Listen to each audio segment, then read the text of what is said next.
पश्चिम बंगाल के विधानसभा चुनाव का एग्जिट पोल आया है।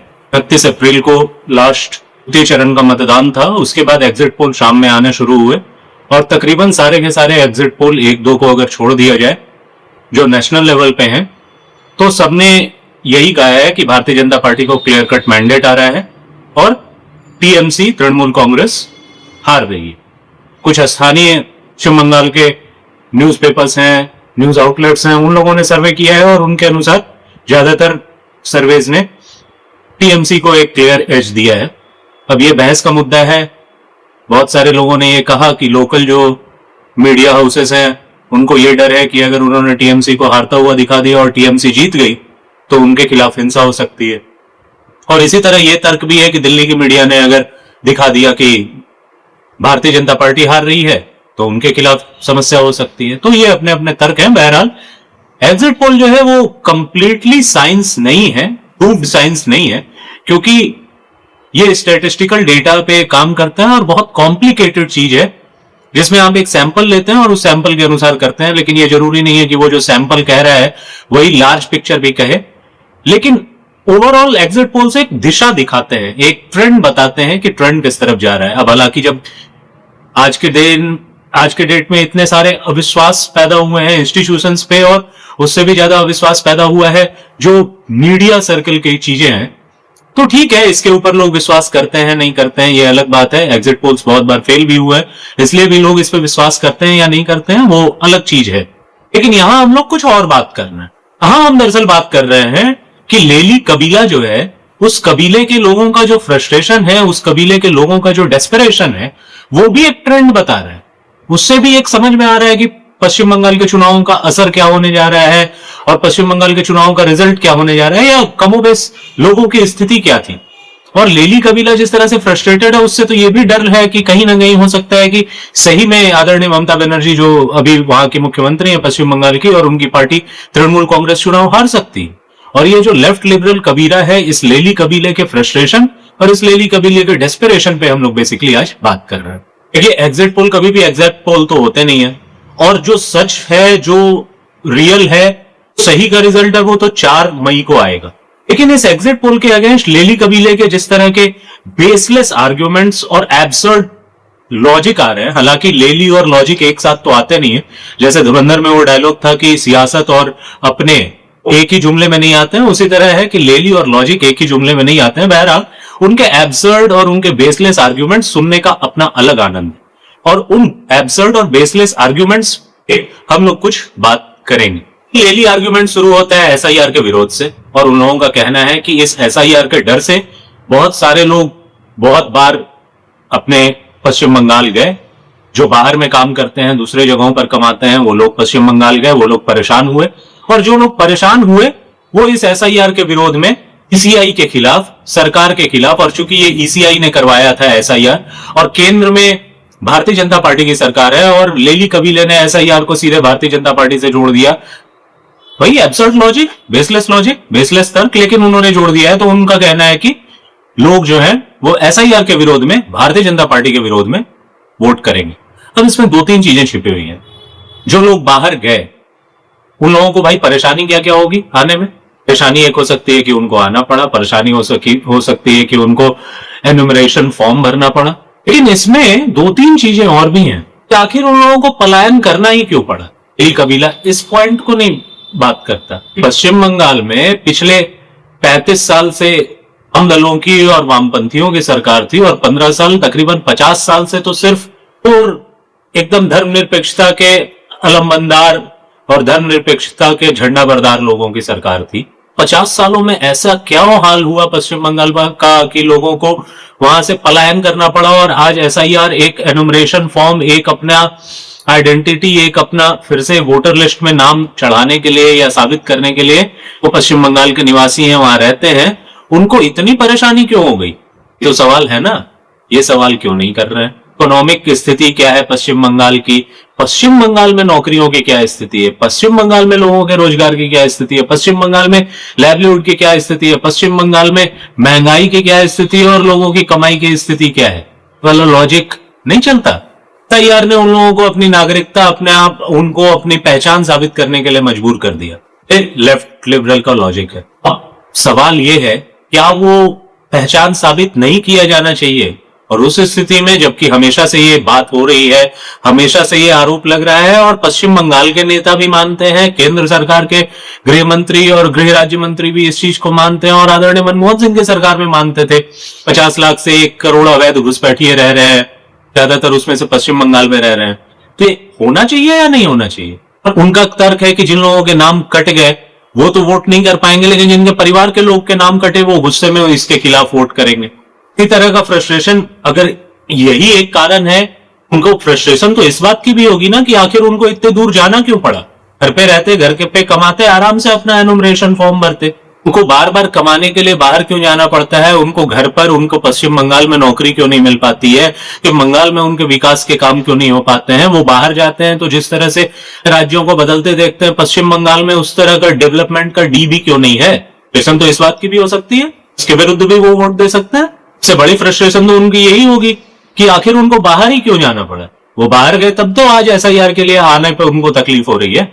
जब ये तथ्य है, ये स्थापित तथ्य है कि पश्चिम बंगाल में अवैध रूप से बांग्लादेशी लोगों का बहुत ज्यादा इन्फिल्ट्रेशन है, वो लोग रह रहे हैं, वो वहां कमा रहे हैं, रोजगार के अवसरों पर उनका अधिकार हो गया है। ये भी तो हो सकता है कि वहां के लोग इस बात से खुश हों कि वहां पर जो रोजगार बांग्लादेश से आए हुए अवैध लोगों ने छीन लिया है, तो उसे अगर उनका रोजगार छीनेगा तो वो रोजगार करने के लिए जो पश्चिम बंगाल से माइग्रेट किए हुए लोग हैं उन लोगों को आना पड़ेगा। वो लोग आएंगे तो अपने घर पर, तो वो खुश भी हो सकते हैं, इस बात से खुश भी हो सकते हैं कि भले हमें आज परेशानी हो रही है, लेकिन हमारे यहाँ पर जो इस तरह से अवैध बांग्लादेशी आके रह रहे हैं, जिस तरह से अवैध लोग आके रह रहे हैं, जो नागरिक नहीं है, उनके रोजगार के अवसर छीन रहे हैं, कानून व्यवस्था की स्थिति पैदा कर रहे हैं, उनसे निजात मिलेगी। खाली अस्मिता और महिला वोटर, ये दो अर्थ के अकाउंटेड एक तरह से रेटरिक वाला तर्क ही कबीले का चल रहा है कि बंगाली अस्मिता से आदरणीय ममता बनर्जी ने अपने आप को जोड़ लिया। बंगाली अस्मिता के लोगों को पलायन करना पड़ रहा है, जगह पर जाकर वो नौकरियां कर रहे हैं, छोटे बड़े सब तरह की नौकरियां कर रहे हैं। उनकी शिक्षा की स्थिति क्या है, कि रोजगार की स्थिति क्या है, कि यहाँ पर कमाई के कितने साधन है और कितना अर्निंग है, कि यहाँ विकास की क्या स्थिति है। कलकत्ता शहर से बाहर चले जाइए, कलकत्ता शहर पश्चिम बंगाल नहीं है, नहीं दार्जिलिंग शहर है। हमें क्या स्थिति है पश्चिम बंगाल में? स्थिति क्या है? यह बंगाली अस्मिता। महिला वोटर जोड़ेंगे भाई। 2021 का जो पोस्ट पोल वायलेंस हुआ था वो उन लोगों ने नहीं देखा था। महिलाओं के लिए विकास का मुद्दा नहीं होता है, महिलाओं के लिए सुरक्षा का मुद्दा नहीं होता है, महिलाओं के लिए कानून व्यवस्था का मुद्दा नहीं होता है। इस खाली में महिलाओं के साथ जो हो रहा था, RG कर मेडिकल कॉलेज में जो हुआ, महिलाएं वो नहीं देख रही।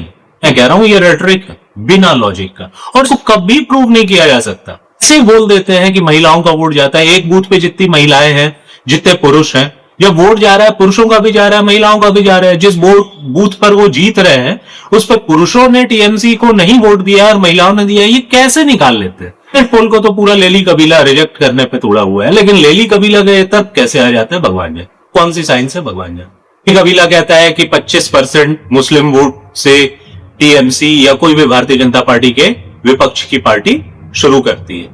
उसके पास स्ट्रॉन्ग मैन है, TMC के पास आपराधिक छवि के लोग हैं, तो वो 10-15% वोट अपना ले आते हैं। वो कहां से ले आते हैं? वो 25% वोट जो है मुस्लिमों का, चलो एक बार को मान भी लेते हैं, हालांकि पढ़े लिखे मुस्लिमों में, शिक्षित महिलाओं में, मुस्लिमों में जो महिलाएं हैं उनके लिए भी तो है समस्या। उनके लिए भी तो सब पर्दे में नहीं रहती, उनके लिए भी तो समस्या है। लॉ एंड ऑर्डर उनके लिए भी तो समस्या है। ये तो लॉजिक नहीं है, लेकिन फिर भी अगर हम लोग मान लेते हैं 25% तो वो, लेकिन आपराधिक छवि के लोग वोट कहां से लाते हैं? ये भी तो हो सकता है कि आपराधिक छवि के लोगों की वजह से उस 25% में भी वोट निकल जाता हो। और आपराधिक छवि के लोग अगर वोट लाते भी हैं तो आपराधिक छवि के लोग सही है क्या? तो उनका वोट भी काउंट कर रहे हैं क्या? 25% जो मुस्लिमों को आप सीधे जोड़ लेते हैं, उनके बारे में लेली कबीला एक बार भी कहता है उनके विकास के लिए क्या हुआ है, उनको नौकरियां क्या मिली हैं पश्चिम बंगाल में? उनको सिर्फ अपीजमेंट करके आप काउंट करते हैं या उनके जीवन में कोई स्तर में सुधार भी हुआ है? हाँ, तर्क है। कैसा तर्क है? क्या मुस्लिमों को रोजगार नहीं चाहिए? मुस्लिमों को इससे कोई फर्क नहीं पड़ता कि उनके पास क्या रोजगार है, शिक्षा की क्या व्यवस्था है, स्वास्थ्य की क्या व्यवस्था है, सुरक्षा की क्या व्यवस्था है, कानून व्यवस्था की क्या स्थिति है? ये सब उनके लिए मैटर नहीं करता है क्या? सीधे वो चूंकि बंधुआ है क्या? ये जो लेली कबीला है, ये लेली कबीला मुस्लिमों के इस स्थिति की सबसे बड़ी जिम्मेदार है। एक तर्क में कह देते हैं मुस्लिम तो हमेशा उनके साथ रहेंगे, ये राजनीतिक दल मुस्लिमों की ये स्थिति करते हैं। मुस्लिमों को टेकन फॉर ग्रांटेड लेते हैं। लेली कबीला मुस्लिमों को टेकन फॉर ग्रांटेड लेता है। लेली कबीला भारतीय जनता पार्टी के ऊपर सीधे सीधे आक्षेप लगा देता है। सीधे मतलब कह दिया उन्होंने, जजमेंट दे दिया कि भारतीय जनता पार्टी सांप्रदायिक राजनीति करती है, कम्युनल। आदरणीय ममता बनर्जी नहीं करती। हालांकि लेली कबीला की धुन बदले हुए हैं। आदरणीय राहुल गांधी ने जब से कहा है कि आदरणीय ममता बनर्जी के ध्रुवीकरण की राजनीति के चलते और उनकी राजनीति के चलते भारतीय जनता पार्टी को पश्चिम बंगाल में मौका मिला। अब सवाल यह है कि आदरणीय ममता बनर्जी को भी लेली कबीला धीरे धीरे बोलना शुरू कर दिया है कि वो भी अपीसमेंट की राजनीति करती हैं, और चूंकि वो ध्रुवीकरण की राजनीति करती है इसलिए उसके विरोध में हिंदू ध्रुवीकरण होता है। ये लॉजिक आज जाती हुई आदरणीय ममता बनर्जी के लिए है। जब आप इस चीज को कहते हो तो उसी सांस में तो आप ये भी कह जाते हो कि मुस्लिमों का 25% वोट मिलता है। आप उसको क्लियर कट गलत मानते हो ना, तो भारतीय जनता पार्टी पे सिर्फ क्यों आरोप लगाते हो? और जब आप इस तर्क के आधार पे आदरणीय ममता बनर्जी को अपीसमेंट पॉलिटिक्स के लिए कहते हो तो आदरणीय राहुल गांधी वो नहीं करते। आज तक जब आदरणीय ममता बनर्जी जीत रही थी, आज तक आदरणीय ममता बनर्जी के लिए वो वोट बैंक बना हुआ था, आपको कहने के लिए था कि 25% से वो शुरू करते हैं, तब तक बहुत अच्छा था। आज उनके कमजोर पड़ते ही, आज उनकी एग्जिट पोल में ये हालत देखते ही आप लोगों की आवाज खुलने लगे। आप लोगों में कोई आज शर्म बची है? भारतीय जनता पार्टी के ऊपर तो आरोप लगाते हो कि वहां के मुख्यमंत्री, वहां के नेता सब इस तरह की बात करते हैं। वो तो तब करते हैं जब उनके खिलाफ होता है। अपीसमेंट मुस्लिमों का होता है तो उसके विरुद्ध जब हिंदू संगठित होता है तो उस पे वो कहते हैं ना, ये तो रिएक्टिव है। जो बिना रिएक्शन के कर रहा है उसके ऊपर जब आपने समय रहते बोला होता, आपके एब्सर्ड लॉजिक्स की कहीं अंत नहीं। आदरणीय ममता बनर्जी की स्थिति आज कमजोर देखकर लेली कबीला उनको इंडिया अलायंस के कमजोर होने के लिए भी जिम्मेदार बता रहा है। कह रहा है कि आदरणीय ममता बनर्जी की वजह से आदरणीय नीतीश कुमार छोड़ के चले गए, और उसी साइज में लेली कबीला यह भी कह जाता है कि आदरणीय नीतीश कुमार सही, वो भी कोई बहुत सही नहीं थे। तो इसीलिए सही नहीं है ना, क्योंकि वो भारतीय जनता पार्टी के साथ चले गए। आपकी तकलीफ तो यही है। आपकी तकलीफ ये है ही नहीं कि कौन जीत रहा है, कौन आ रहा है, विकास हो रहा है या नहीं, डेवलपमेंट हो रहा है। कोई एक लेली कबीला का व्यक्ति, उस लेली कबीले में अटेंडेंस लगाने वाला कोई भी एक व्यक्ति ये कहता हुआ मिल जाए कि पश्चिम बंगाल में विकास की क्या स्थिति है, नौकरियों की क्या स्थिति है, रोजगार की क्या स्थिति है, औद्योगिकरण की क्या स्थिति है, ह्यूमन डेवलपमेंट इंडेक्स में कहां है पश्चिम बंगाल, स्वास्थ्य, सुरक्षा, शिक्षा में क्या स्थिति है? कोई नहीं। यही सब एब्सर्ड लॉजिक 25% से शुरू करती हैं। महिला वोटर्स जिसको आप नाप नहीं सकते, उसके बाद आप कहते हैं कि मुस्लिम वोटर्स, उसके बाद बंगाली अस्मिता, इस तरह के अनकाउंटेड, अनअकाउंटेड, अनक्वांटिफाइबल डेटा और अनक्वांटिफाइबल तर्क आप देते हो। यही आपकी एब्सर्डिटी है, और इसी वजह से आप जिसका समर्थन करते हो, आप जिसके लिए कुतर्क गढ़ते हो, आप जिसके लिए इस तरह के एब्सर्ड इलॉजिकल बातें करते हो या बेसलेस आर्ग्यूमेंट्स देते हो, उसकी ये हद पिटती है। आदरणीय राहुल गांधी की बातों का समर्थन करने के लिए, आदरणीय राहुल गांधी के भरोसे अपनी दुकान चलाने के लिए लेली कबीला लगभग हर विपक्षी नेता को कह रहा है कि वो मुस्लिमों की राजनीति कर रहे हैं। आदरणीय राहुल गांधी क्या करते हैं? वो मुस्लिमों की राजनीति नहीं कर रहे। और उसी सांस में ये भी कह जाता है लेली कबीला कि विपक्ष कम से कम सेक्युलर है। जब वो मुस्लिमों की राजनीति का आप आरोप लगा रहे हो, उनको भी कह रहे हो कि वो मुस्लिमों की राजनीति करते हैं, वो सेक्युलर कैसे रह गए? शर्म नहीं आती? अपने तर्कों पे, अपने कुतर्कों पे, अपने आर्ग्यूमेंट्स पे, बेसलेस आर्ग्यूमेंट्स, बेसलेस जो है, शर्म नहीं आती है आपको? निर्लज्जता की इस सीमा को क्रॉस कर चुके हैं आप लोग। इलेक्शन कमीशन पर तो आप चढ़े बैठे हो कि भारतीय जनता पार्टी के नेता कम्युनल कमेंट्स करते हैं, सांप्रदायिक माहौल बनाते हैं, तो उनके खिलाफ इलेक्शन कमीशन कुछ नहीं करता, सुप्रीम कोर्ट कुछ नहीं करता। भाई साहब, आदरणीय ओवैसी और उनके भाई हमेशा अपने भाषणों में 15 मिनट का जिक्र करते हैं, और वो जो 15 मिनट वाला केस हुआ था आदरणीय ओवैसी के छोटे भाई के ऊपर, पर आप लोगों ने, किसी ने कुछ कहा हो? किसी ने ये वो वीडियो देखने के बाद भी कहा हो कि वो क्रिमिनल है? हाँ, आदरणीय ओवैसी का आप विरोध इसलिए जरूर करते हो कि आपके जो माई बाप हैं उन लोगों की राजनीति की वो हवा निकाल देते हैं। उन लोगों ने जिस तरह से वोट बैंक समझा मुस्लिमों को, और जिस तरह से मुस्लिमों को वोट बैंक की तरह इस्तेमाल किया, उसकी हवा निकाल देते हैं। बता देते हैं कि देखो, तुम लोगों को सिर्फ इस्तेमाल किया गया, तुम्हारे विकास के लिए कुछ नहीं किया गया। आदरणीय ओवैसी मुस्लिमों के विकास के लिए ज्यादा बात करते हैं आपके सो कॉल्ड सर्कुलर पार्टियों से ज्यादा, और वो वोट काट लेते हैं मुस्लिमों का। आपको तकलीफ इस बात से है कि आपके माई बाप अनाथ हो जाए। मुस्लिमों का वोट भी उनको आ नहीं रहा है, और उनकी जो हरकतें हैं वो हिंदुओं के तो कंसोलिडेशन के आगे किसी तर्क से नहीं पाते हैं। और आप पूरी की पूरी मुस्लिम राजनीति को भी थोड़ा थोड़ा इसीलिए अब साइड करने की कोशिश कर रहे हो। आप उसको थोड़ा थोड़ा अपराध बनाते हुए एक अपराध बोध उसके लिए लोगों में इसलिए जगा रहे हो क्योंकि अब आपका निशाना हिंदुओं का संगठित होना है। आप हिंदुओं के खिलाफ अब राजनीति करना चाहते हो और वो हिंदुओं के बीच दरार डाल के आप जातीयता को बढ़ाकर हिंदुओं के बीच हिंदुओं के संगठन को तोड़ना चाहते हो और फिर उसमें वही मुस्लिम छौंक लगाओगे। मुस्लिम वोट बैंक और मुस्लिम चंक में वोट करते हैं भारतीय जनता पार्टी के खिलाफ, आप ये कह के आदरणीय ममता बनर्जी के जीतने की अपेक्षा कर रहे हो। मुस्लिमों के विकास के लिए आप बात करोगे कि नहीं करोगे? आप पूछोगे ना कि तुम चंक में वोट क्यों करते हो, भारतीय जनता पार्टी के विरुद्ध क्यों वोट करते हो? किसी की पॉलिसी के विरुद्ध करो। कोई तुम्हारे विकास के लिए काम नहीं कर रहा है उसके विरुद्ध करो। जो तुम्हें रोजगार नहीं दे रहा है, जो तुम्हें आर्थिक तरक्की नहीं दे रहा है, जो तुम्हारे विकास के लिए काम नहीं कर रहा है, जो तुम्हें कमाई के स्रोत नहीं दे रहा है, जो तुम्हारा इनकम नहीं बढ़ा रहा है, तुम्हें उसी तरह गरीब रखे हुआ है, तुम्हारी शिक्षा तुम्हारे स्वास्थ्य के लिए काम नहीं कर रहा है, उसके विरुद्ध वोट करो। आप ये कहते हो? लेली कबीले का एक नया ट्रेंड निकल के आ रहा है, वो पूरे नॉर्थ इंडिया को किसी ना किसी, ये कांग्रेस तो लगातार कर रही है, आदरणीय राहुल गांधी लगातार कह रहे हैं कि नॉर्थ इंडिया के लोग शिक्षित नहीं है, बस दक्षिण के लोग शिक्षित हैं। अभी हाल ही में महिला शक्ति बंधन अधिनियम को इसलिए कांग्रेस ने समर्थन नहीं किया कि उससे दक्षिण के राज्यों को नुकसान होगा।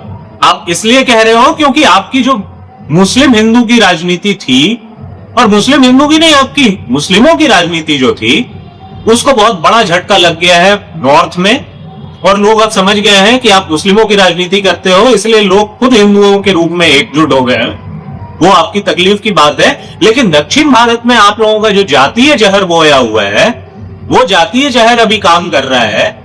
वहां पर भारतीय जनता पार्टी लगातार हिंदुओं हिंदुओं हिंदुओं की बात कर रही है, और वहां भारतीय जनता पार्टी हिंदुओं के नाम पर एकजुट हो भी जा रही है, वहां पर लगातार अपने कदम बढ़ा रही है। आपको तकलीफ इस बात से कि नॉर्थ आप हार गए, नॉर्थ में आपने मुस्लिम मुस्लिम करके देख लिया, आप हार गए, लेकिन दक्षिण में अभी आपका थोड़ा सा वो जातीय विद्वेष वाला जातीय जहर बिक रहा है, इसलिए आप दक्षिण को समर्थन कर रहे हो। कल दक्षिण में भी जब वो जातीयता से उठ के अपने धर्म के प्रति, और जो रियल है, कौन विकास कर रहा है, कौन उनको कमाई के अवसर दे रहा है, कौन शिक्षा स्वास्थ्य बुनियादी सेवाओं पर काम कर रहा है, जब इस पे देखने लगेंगे तो आप दक्षिण को भी इसी तरह बोलोगे, क्योंकि आपका उद्देश्य तो खुद का पावर का भूख है, खुद को अमीर बनाने पे है। आज के डेट में कोई भी लेली ऐसा नहीं है जो करोड़पति से कम, मिलियनियर ही होते हैं सारे के सारे लेली, करोड़ों में अरबों में संपत्तियां होती हैं, वही सबसे ज्यादा गरीबों की चिंता करते घूमते हैं। सारे के सारे ज्यादातर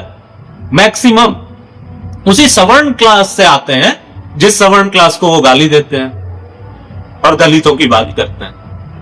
तो ये आप अपने लिए करते हो, आपको किसी से कोई मतलब नहीं है। आज आपके ये दुकान नहीं चल रहे हैं, आपकी बिक्री नहीं हो रही है, आपकी तकलीफ यही है, और इसीलिए आप अपने तर्कों में और अपने आर्ग्यूमेंट्स में पूरे तरह एब्सर्ड, पूरे तरह सड़े हुए, बर्बाद, अर्थहीन होते जा रहे हो। सभी की सभी विपक्षी पार्टियां जहां पर भी हैं, जिन राज्यों में है, या कांग्रेस जब तक देश में थी, उन्होंने विकास के लिए क्या किया? आप भी ये सवाल उठाते हो कि क्षेत्रीय छत्रप जो है वो विकास के काम नहीं करते, वो डेवलपमेंट के लिए कुछ नहीं करते।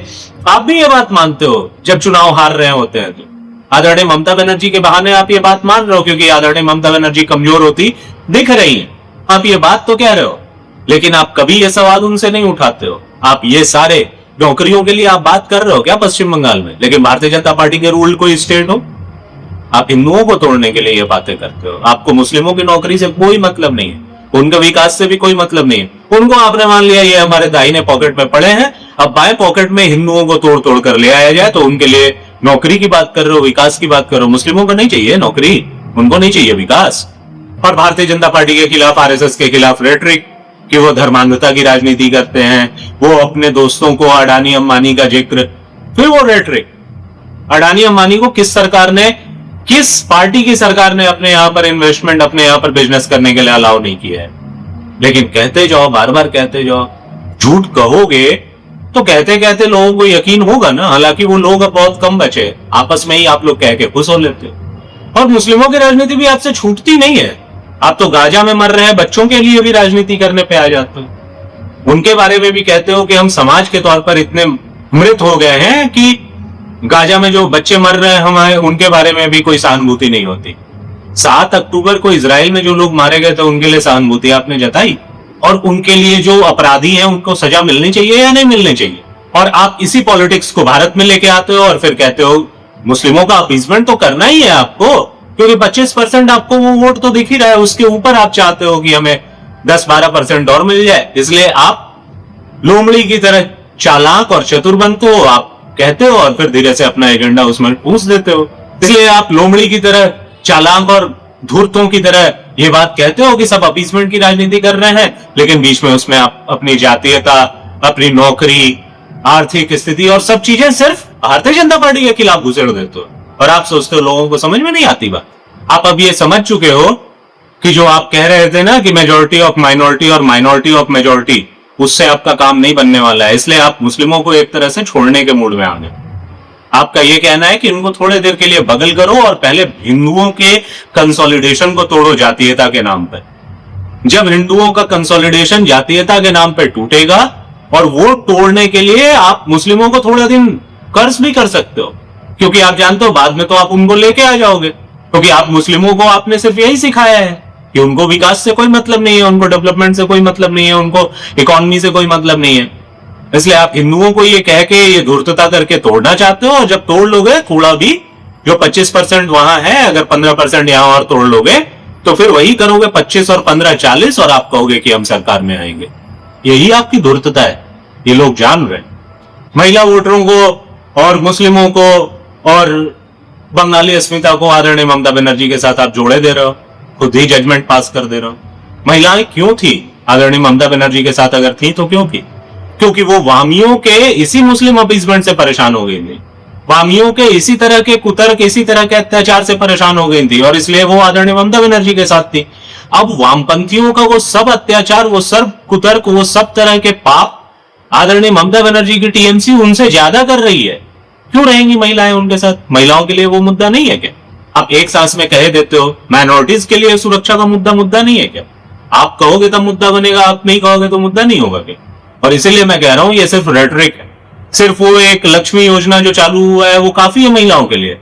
वो लेने के लिए उनको कितने तरह के पापड़ बेलने पड़ रहे हैं, कितने तरह के सिंडिकेट, कितने तरह के क्लबबाजी और इस तरह की चीजों में उनको आना पड़ रहा है। संदेश खाली उनके लिए मुद्दा नहीं है क्या? और जमीन पे जिस तरह से उनके खिलाफ अत्याचार हो रहा है मुद्दा नहीं है? 2021 के पोस्ट पोल वायलेंस में जिस तरह महिलाओं के साथ अत्याचार हुए वो मुद्दा नहीं है? जरूर है। इसलिए आपके कुतर्क कहीं नहीं टिकते। कह रहे हैं कि नॉर्थ बंगाल में भारतीय जनता पार्टी मजबूत है, तो भारतीय जनता पार्टी ने कंसोलिडेट वहां और ज्यादा किया होगा। जिस तरह आप कह रहे हो कि दक्षिण बंगाल में भारतीय जनता पार्टी कमजोर है, तो दक्षिण बंगाल में अगर भारतीय जनता पार्टी कमजोर है और टीएमसी ने कंसोलिडेट किया है, तो उस तर्क से तो नॉर्थ बंगाल में भारतीय जनता पार्टी ने कंसोलिडेट किया होगा और दक्षिण में उसको अच्छी सीटें आ रही होंगी, आपके ही लॉजिक से। लेकिन आप ये कह रहे हो कि दक्षिण में ममता मजबूत है और उत्तर में आदरणीय ममता बनर्जी ने भारतीय जनता पार्टी को कमजोर किया है, इसलिए वो आदरणीय ममता बनर्जी जीत रही है। कोई सेंस है इन बातों का? आदरणीय ममता बनर्जी ने मुस्लिम अपीसमेंट के अलावा और क्या किया है ऐसा जो दक्षिण बंगाली उनके साथ जाएंगे? क्या दक्षिण बंगाल में हिंसा नहीं हुई? क्या दक्षिण बंगाल में कानून व्यवस्था की स्थिति नहीं है? क्या दक्षिण बंगाल में अर्थव्यवस्था की स्थिति खराब नहीं है? क्या रोजगार का संकट दक्षिण बंगाल में नहीं है? क्या लॉजिक है यार? बेशर्म की तरह बिना बात के, बिना अर्थ के बातें करते हो आप लोग। सभी तरह के संगठनों पे, सभी तरह के संस्थानों पे आप तो सवाल उठाते रहते हो। आम आदमी पार्टी में आदरणीय अरविंद केजरीवाल को भी आपको गरियाना है, आदरणीय अरविंद केजरीवाल के लिए भी आपको खराब बोलना है, क्योंकि वो कांग्रेस के लिए मुश्किल खड़ी कर रहे हैं। लेकिन आदरणीय अरविंद केजरीवाल के पास से जो लोग छोड़ के गए उनको आप दो कैटेगरी में बांट रहे हो। एक जो भारतीय जनता पार्टी के साथ गए वो खराब है, लेकिन जो भारतीय जनता पार्टी के साथ नहीं गए वो अच्छे हैं, वो भी अच्छे हैं, आदरणीय अरविंद केजरीवाल भी अच्छे हैं। सिर्फ भारतीय जनता पार्टी के साथ जाने वाले खराब है। आईना देख पाते हो अपने इस तरह के एब्सर्ड बातों के लिए? आप आम आदमी पार्टी के संदीप कुमार को नहीं देख पाते, आप आम आदमी पार्टी के तोमर साहब को नहीं देख पाते, लेकिन भारतीय जनता पार्टी में सेंगर को देख लेते हो। आप संदेश खाली में वो जो था उसको आप नहीं देखते। अभी जहां पर आईपीएस अजयपाल शर्मा गए थे जिस नेता के खिलाफ कलकत्ता में, और उसको ये बताने की जहांगीर जिसके खिलाफ ये बात चल रही थी कि उसके लोग धमका रहे हैं, उसको मसल्समैन वो नहीं है। आदरणीय ब्रिजभूषण शरण सिंह है, आदरणीय राजा भैया हैं, आदरणीय ब्रजेश सिंह हैं, लेकिन आदरणीय जहांगीर खान नहीं है। आपके लिए कहीं तो शर्म रखो थोड़ा पानी बचा के रखो गुरु। आपके लिए तो केरल का वो फादर भी कोई आरोपी नहीं है जिसके ऊपर नन के साथ अत्याचार करने का केस हुआ था और फिर उसको जेल भी हुई थी, बाद में उसको जमानत मिला, लेकिन आपके लिए आदरणीय आसाराम बापू बहुत बुरे हैं। कोई शर्म है आपके पास बची हुई?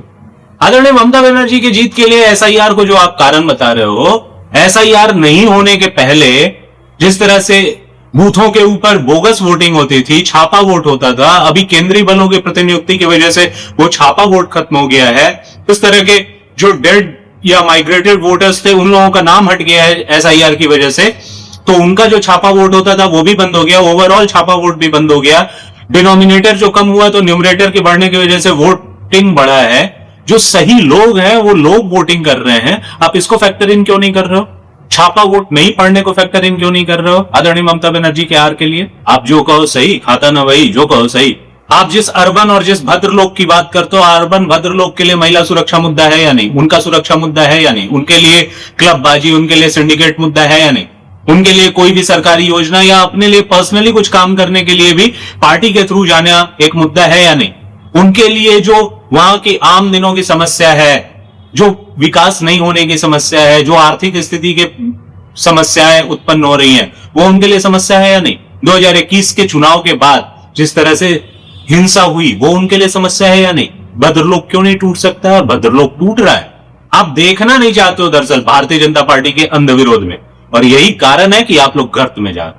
आप सब वो तर्क जानते हो, आप सब वो कारण देख पा रहे हो जो कि भारतीय जनता पार्टी को मजबूत कर रही है, लेकिन आप डेलिबरेटली, आप जानबूझ के सिर्फ अपने एग्जिस्टेंस को बनाए रखने के लिए कि हम ये बोलते रहे, लगातार बोलते रहे, हमारी उपस्थिति दर्ज होती रहे कांग्रेस के पास, कभी ना कभी तो कांग्रेस आएगी, जिस दिन आएगी उस दिन हमको इसका लाभ मिलेगा, हमें पावर मिलेगा, हमें पैसा मिलेगा और हम मिलनेयर लेफ्टिस्ट बनेंगे, मिलनेयर मार्क्सिस्ट बनेंगे। आप इसके लिए ये सब कुतर्क गढ़ते हो।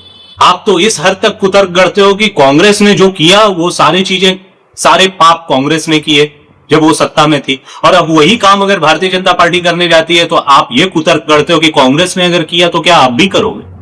हम इसलिए आपके विरुद्ध हैं क्योंकि आप वही काम करने जा रहे हो जो कांग्रेस ने किया था, और हम इसीलिए आपका विरोध कर रहे हैं, और हम विरोध करके फिर उसी कांग्रेस को ले आएंगे जिसने ये काम किया था, ताकि वो काम वो फिर से कांग्रेस कर सके। आप लोगों का कोई अर्थ है? सारे पाप राजनीतिक रूप से इस देश में सबसे पहले अगर किसी ने किए तो कांग्रेस में, और आप उसको बचाने के लिए भारतीय जनता पार्टी को कहते हो कि भारतीय जनता पार्टी ये कर रही है, और फिर आप चाहते हो कि भारतीय जनता पार्टी ये ना कर पाए, भारतीय जनता पार्टी सत्ता से जाए और वापस कांग्रेस आए और फिर वही काम करे। कितना निर्लज्ज और कितना मतलब मजबूर आपका एक कुतर्क दिखता है कि अगर कांग्रेस ने जो किया सो किया, क्या भारतीय जनता पार्टी भी वही करेगी? अरे तो कांग्रेस को आपने करने दिया, जब कांग्रेस ने किया तब आपने विरोध किया था क्या? आप तो आज कर रहे हो। बहुत सारी चीजें ऐसी है जो कांग्रेस ने की, भारतीय जनता पार्टी अभी नहीं कर रही है, आप उसमें से तो किसी का विरोध नहीं करते। जब भारतीय जनता पार्टी को मुद्दा लाती है तब आप विरोध करते हो। कांग्रेस ने किया तो किया, आप क्यों कर रहे हो? आप कह रहे हो ये इलेक्शन रिग्ड है, हर एक इलेक्शन रिग्ड है, ईसीआई पे विश्वास नहीं है, सुप्रीम कोर्ट पे विश्वास नहीं है, ईवीएम पे विश्वास नहीं है। जब रिग्ड है तो इतने कुतर्क क्यों गढ़ रहे हो? सीधा कह दो ये रिग्ड है, आप उसमें पार्टिसिपेट मत करो। आप उसके लिए कुतर्क भी ला रहे हो, महिलाएं वोट दे रही हैं, माइनॉरिटी वोट दे रही, तो आदरणीय ममता बनर्जी को सब वोट दे ही रहे हैं, फिर भी वो अगर हार रही है तो आप मानोगे ना इसको? आदरणीय ममता बनर्जी हार रही है तो वो रिग्ड है, अगर वो जीतती है तो हम शपथ ले लेंगे, रिग्ड फिर भी कहेंगे। ये कुतर्क चलता है क्या? 2014 का चुनाव रिग्ड था, 2015 का बिहार चुनाव रिग्ड नहीं था, लेकिन 2025 का बिहार चुनाव रिग्ड था, क्योंकि जब आपके समर्थन वाली सरकार बन जाए तो टप से वो शपथ ले लेते हैं, सत्ता में आ जाते हैं, पावर में आ जाते हैं, आप उसकी जय जयकार करते रहते हो या आप उससे सवाल नहीं करते हो? अगर ममता बनर्जी 2021 में जीती तो वो रिग्ड नहीं था, 25 में अगर 26 में हार जाती हैं तो वो रिग्ड है आपके कह देने से। वो कौन है? का कोई अर्थ है? ना आपकी आंखों में शर्म है और ना लोगों को ये कहने में शर्म है कि आप बेशर्म। आप लोगों की बात, आप लोगों के तर्क कोई मायने नहीं रखते। आप घर में पड़े हुए उस तरह के बेकार चीजों की तरह हो, जिसको कभी लोगों ने सोचा था कि बहुत काम की चीजें हैं, जब तक उनको ये पता नहीं था कि ये सही में बेकार, रद्दी के टोकरी में डाल देने लायक आप हो और आपके कुतर्क हैं। आप लोगों की कोई वैल्यू नहीं है, आप लोग बकते रहो, कुड़ते रहो, मरते रहो, आपके कुतर्क हैं। लोगों को मजे लेने होते हैं तो आपके कुतर्क सुनते हैं, और जब उनको सही बात जाननी होती है तो वो जानते हैं और आप ही लोगों को पलट के सुनाते हैं, और आप इसी लायक